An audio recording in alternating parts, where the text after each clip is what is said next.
I've always been a writer. From the moment I was able to scratch out words in pencil onto spiral-bound notebook pages, I have been telling stories. I wanted to grow up to be a writer, an author of great books like Little Women and A Wrinkle in Time.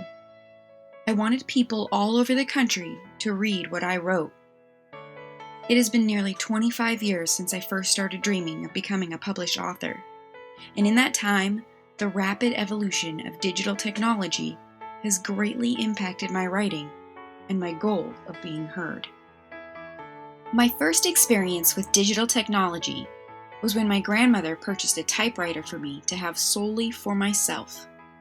I was around 9 or 10 years old and had already received a great deal of praise in school for my writing abilities.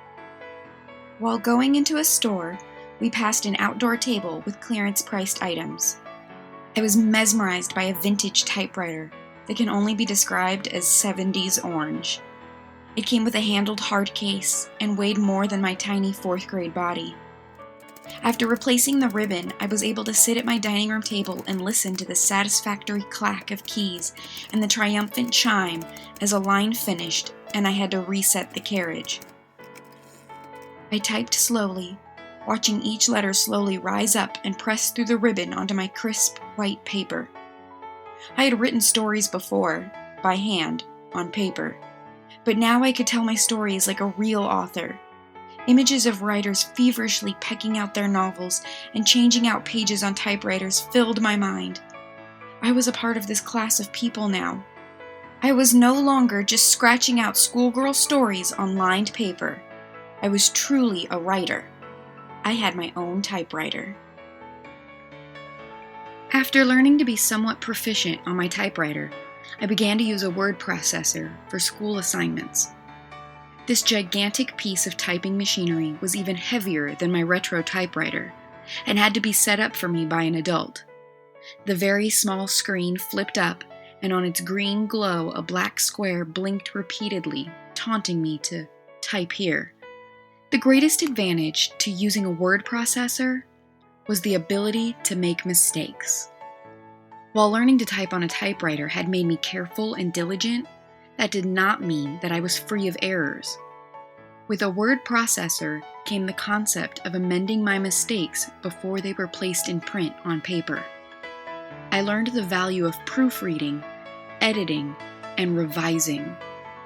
But my favorite part of using a word processor was that magic moment when I could select print and watch my words quickly appear in line after line.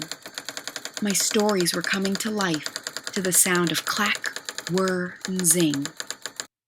When the internet became a regular household commodity, I never considered what it could mean for my writing. I enjoyed logging in and talking to friends in chat rooms. I even had a sort of pen pal in Malaysia who I talked to frequently and compared life in America to life in Malaysia. The internet introduced me to the concept of a global community. There were worlds outside of the small world I lived in. I also soon discovered that I could research information on the internet. I could look up topics for school projects and my own writing and use the factual information that I found to become more authentic in my writing. Today, the World Wide Web offers so much more to aspiring writers. Gone are the days where I must anxiously attempt to sign an agent, a publisher, and a writing contract. I can publish my work straight to the internet and have my words read. I currently have my own blog, which I utilize to create what Troy Hicks calls digitally enhanced text. I incorporate images, video, audio, and hyperlinks to add to the meaning of my work. I also use the internet and social media to spread awareness about my blog and attract audiences. Through this persistence, I've had my writing featured through my school and have been a guest blogger on an e-magazine, rethinkingkidlit.com. I can also use digital technology to track my writing and my audience. Through programs like Google Analytics, I can see how many people visit my blog and where in the world they are reading from. I can see just how far spread my writing has become. I have never grown tired of the sound of typewriter keys and a resetting carriage. Learning to type on a typewriter led me to revising on a word processor, and later to compose on a computer. Now I am a blogger and a published poet, which in so many ways started with that hideous orange typewriter. Once upon a time, there was a little girl who wanted her writing to be read across the country. When she grew up, she found she could be read around the world.